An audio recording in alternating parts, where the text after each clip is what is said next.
दोस्तों नमस्कार, मेरा नाम रविकांत भारती है। भारत का नाम पूरे विश्व में गौरवान्वित करने वाले व्यक्ति का नाम सिहाब भाई है और ये मुसलमान कौम से हैं और यह एक ऐतिहासिक कार्य कर रहे हैं जो केरला से मक्का हज के लिए पैदल निकल पड़े हैं। टोटल जो दूरी है वो 8,640 किलोमीटर की दूरी है।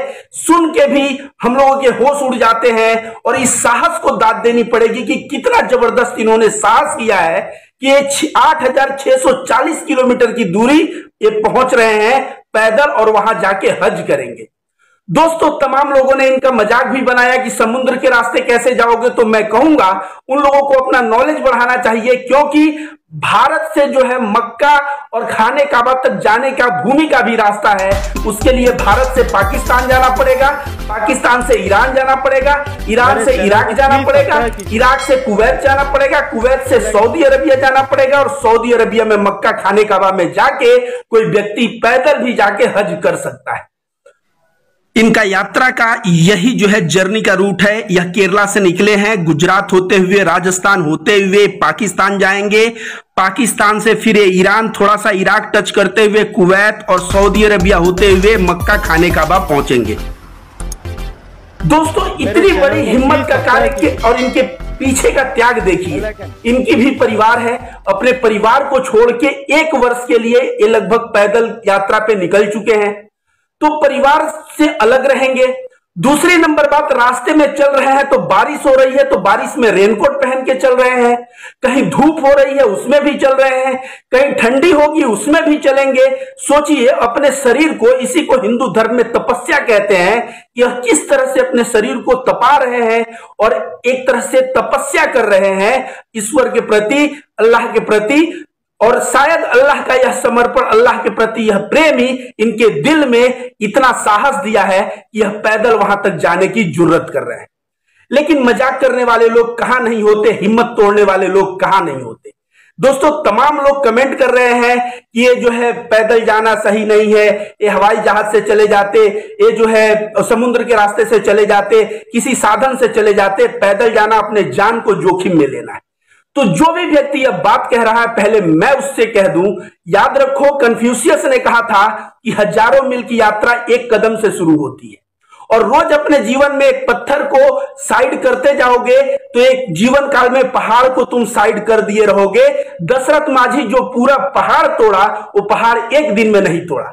साहब भाई भी यह यात्रा एक नाइट में नहीं कवर कर ले रहे हैं कि इनका कुछ हेल्थ इशू आएगा। साहब भाई ऑलरेडी प्लान करके, सोच समझ के, रोज उनको 25 किलोमीटर चलना है कि 30 किलोमीटर चलना है। जो मनुष्य का हेल्थ जितना सपोर्ट करता है उतना वह चल रहे हैं और उनको कुछ नहीं होने वाला। क्यों? एक तो जो चल रहे हैं वो शरीर की क्षमता से बहुत ज्यादा नहीं है और दूसरा उनके ऊपर ईश्वर की कृपा है, अल्लाह की कृपा है। और जिसके ऊपर अल्लाह का हाथ हो, अल्लाह का कृपा हो, उसको अपने मंजिल से कौन रोक सकता है।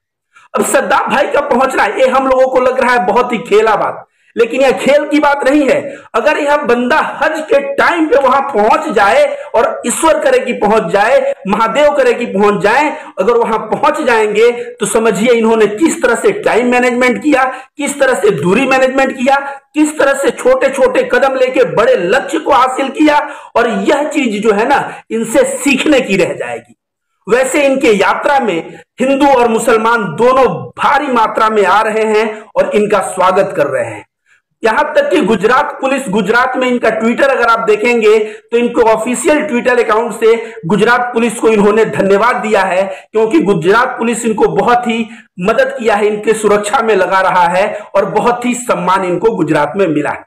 अब यह राजस्थान में पहुंचने वाले हैं और राजस्थान से पाकिस्तान जाने वाले हैं। टोटल इनकी यात्रा जो है 56 दिनों की हो चुकी है और अभी तक इनका स्वास्थ्य बहुत ही अच्छा है और भगवान करे कि इनका स्वास्थ्य ऐसा ही बना रहे।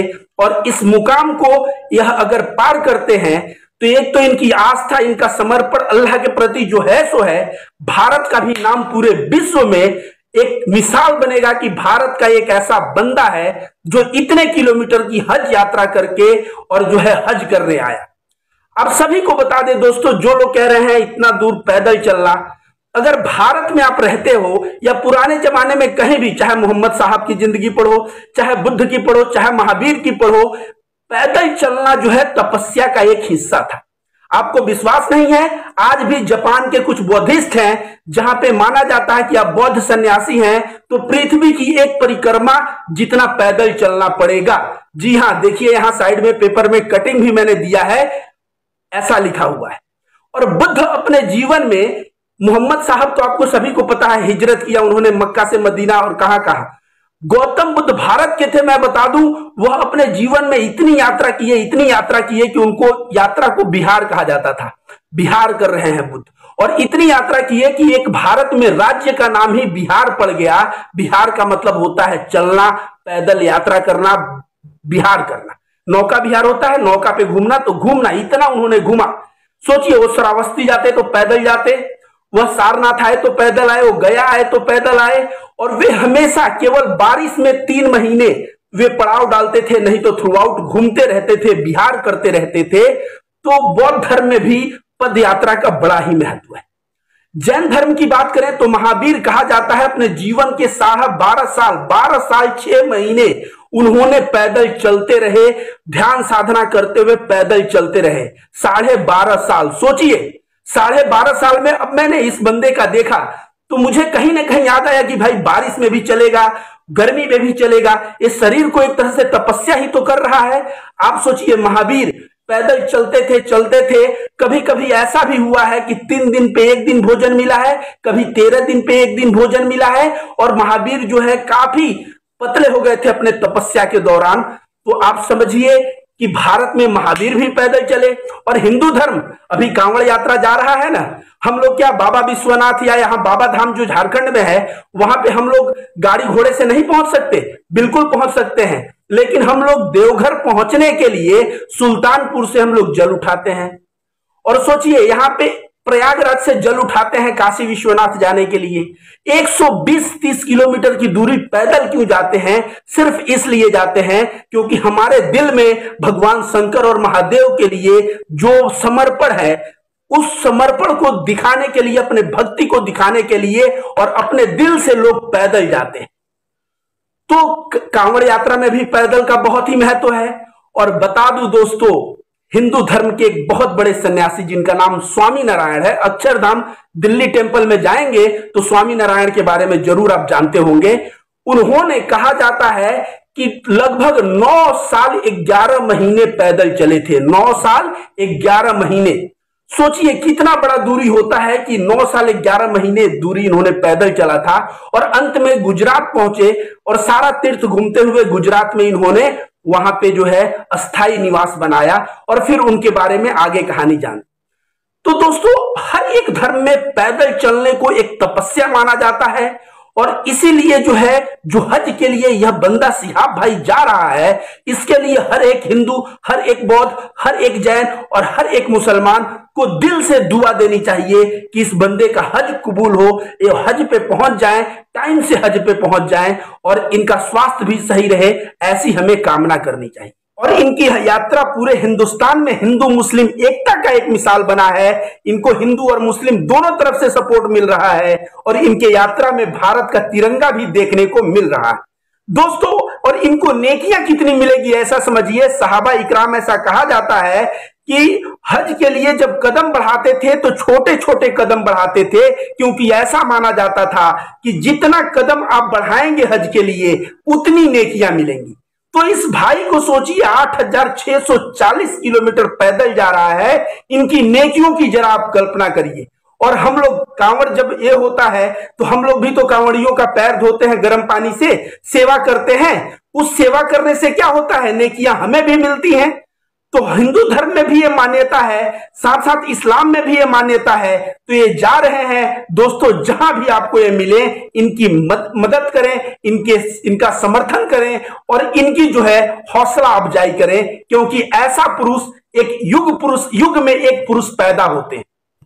दोस्तों, थोड़ा आप लोग ही सोचिए कि इतनी दूरी, अब तमाम लोग कह रहे हैं कि पैदल जाने के लिए मैं भी इनके साथ जाऊंगा, मैंने कमेंट देगा मैं भी इनके साथ जाऊंगा। तो भाई आप इनके साथ जाएंगे, आपको पता है इन्होंने वीजा लेने के लिए भी संघर्ष किया है, 5-5 कंट्री से इन्होंने वीजा लिया है। आप वीजा लेंगे तब तो इनके साथ जाएंगे। दूसरा, हज के लिए जो है जीवन में एक बार जाना अनिवार्य है और उसी को अनिवार्य है जो सक्षम हो। तो आप अगर सक्षम हो तो बिल्कुल जाएं, वीजा बनवाएं, लेकिन आप अगले साल जा सकते हैं। इनके साथ ज्वाइनिंग करना बड़ा मुश्किल होगा। इसके साथ साथ जितने भी हिंदू भाई हैं, मुसलमान भाई हैं, इन सबको मैं कहता हूं कि धार्मिक कोई भी क्रियाकलाप गलत नहीं होता। आजकल नमाज को लेके जैसे टारगेट किया जा रहा है, मैं कहता हूं हजरत उमर के समय का एक वाकया है कि हजरत उमर के दरबार में एक बूढ़ी औरत आई और बोली, मैं तेल लेके जा रही थी और मेरा तेल जमीन में गिर गया और मुझे वही तेल चाहिए। और वो रो रही है, बोल रही है, रिक्वेस्ट कर रही है, वही तेल चाहिए। अब सोचिए, जो तेल जमीन में गिर गया है उसको कैसे दिया जाए। तो हजरत उमर ने एक चिट्ठा लिखा और कहा कि लेके जाओ और उसको वहीं पे रख दो जहां तुम्हारा तेल गिरा है। उसको वहीं पे रख दी वो बूढ़ी औरत जहां पे तेल गिरा हुआ था। और कहा जाता है थोड़े देर में तेल ऊपर आ गया और बूढ़ी औरत को तेल अपना मिल गया। तो उस चिट्ठे में क्या लिखा था पता है? उस चिट्ठे में लिखा था कि इस जमीन के अंदर मैं एक ऐसे आदमी को गाड़ दूंगा जो नमाज नहीं पढ़ता। मतलब समझिए, नमाज पढ़ने से व्यक्ति जो है रहमत वाला, रहम दिल वाला, बढ़िया अच्छा व्यक्ति होता है। तो हर एक प्रोसेस हम लोग ध्यान करते हैं, वो भी दिल में रहम देता है। तो हर एक प्रोसेस जो है रहम के लिए है, करुणा के लिए है, प्रेम के लिए है। धर्म कोई भी हो, क्या फर्क पड़ता है? हम हिंदू हैं, कोई मुसलमान है, कोई सिख है, कोई ईसाई है। अगर भूखे को रोटी कोई खिला रहा है तो मतलब सेवा से होनी चाहिए, मतलब प्रेम से होनी चाहिए। और सारा का सारा धर्म जो है यही सिखाता है। तो एक दूसरे के धर्मों को मजाक उड़ाने के बजाय हम लोग सम्मान दिखाएं। और जो जा रहे हैं भाई केरला से मक्का तक, मैं देख रहा हूं इनको हिंदू मुस्लिम, यहां तक कि गुजरात पुलिस का भी समर्थन मिला, जिस तरह से ये धन्यवाद दे रहे हैं। मतलब कहीं ना कहीं पूरे विश्व में हिंदू मुस्लिम एकता का जो संदेश एक मुस्लिम भाई जिसका नाम सिहाब है उसके वजह से फैल रहा है। इसके लिए मैं सिहाब भाई को भी धन्यवाद देता हूं और मैं ईश्वर से कामना करता हूं, महादेव से कामना करता हूं कि आपकी हज यात्रा जो है समय से आप पहुंचे और आप अपना हज यात्रा कंप्लीट करें। धन्यवाद दोस्तों।